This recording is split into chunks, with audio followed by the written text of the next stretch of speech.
Hi everybody, welcome to In Practice. François-Julien Dufault here. I'm your host, and in today's episode we'll talk about the impact of cell phones and screens on modern lives today.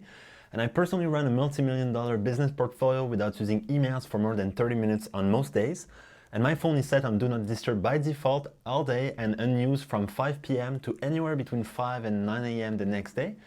And I'm sharing this with you because it's been extremely beneficial, and in this video I hope to share a little bit of that conviction that we can all benefit from an intentional use of technology. You know how addiction is basically when we do something that we know is not good for us, but that we keep doing because the reward for doing that in our brains is way too big to be ignored? Well, that's actually the exact business plan of big social media companies, and that's what they tap into. Then there's direct messaging. So you may have seen in business teams how it's become non-stop with text, emails, small tasks that add up through people's day. And then there's youth well-being. You may have seen the eyeballs of a kid when he's playing TikTok. And you may have seen how recently some countries have banned cell phones altogether from schools. As a result, lots of people report being exhausted by technology. We're left feeling empty sometimes. And the more I grew my understanding of this topic, the more it actually prompted me to develop some strategies for going about the screen use and technology use. Question 1. What are the bad things that would happen to us if we were forced not to use our cell phones or only spend 30 minutes a day replying to cell phone text messages and emails? And the second question is, what are the good things that could happen if we were forced to only use our cell phones for 30 minutes and batch emails in those 30 minutes per day as well?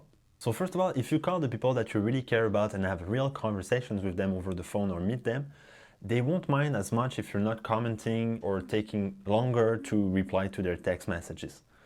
At work, people don't care if you don't respond instantly. They tend to be fine with you coming up with a good answer within 1 to 2 business days for sensitive cases, and within the same week for low priority tasks. And people who don't reply instantly are usually more respected when it comes to how people treat their time and perceive their value than folks who tend to be too instantly available. Your actual time required to answer text, emails, and hit small tasks is way shorter than you may think. If you don't let it be present for the whole day, you'd be surprised at how focused you can get if you do this within only 30 minutes to an hour every day.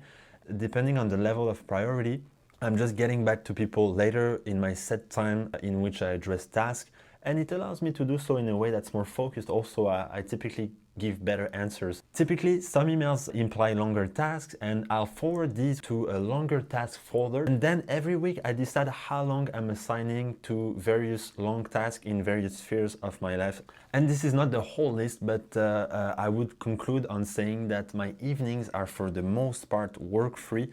I go to a writing group every Monday, but besides, when I step out of the office around 5 to get my kids, I completely check out from work and I look at my to-do lists, and I really won't go again into the process of checking my emails.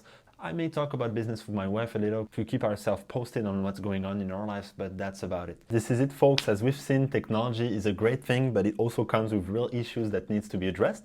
And we've covered those issues as well as my strategies to increase your happiness and maybe leverage tech's upside.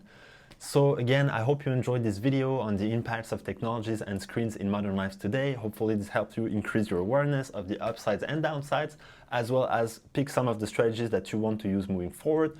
And I would challenge you to pick at least one of the strategies mentioned earlier to implement that in your life for a week and let me know how that was.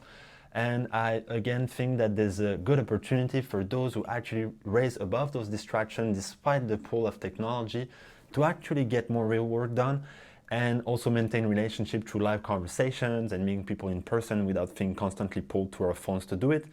So I hope this was useful. Feel free to put a thumbs up. You can share this video, hit subscribe to help us grow the channel, and stay tuned to the channel.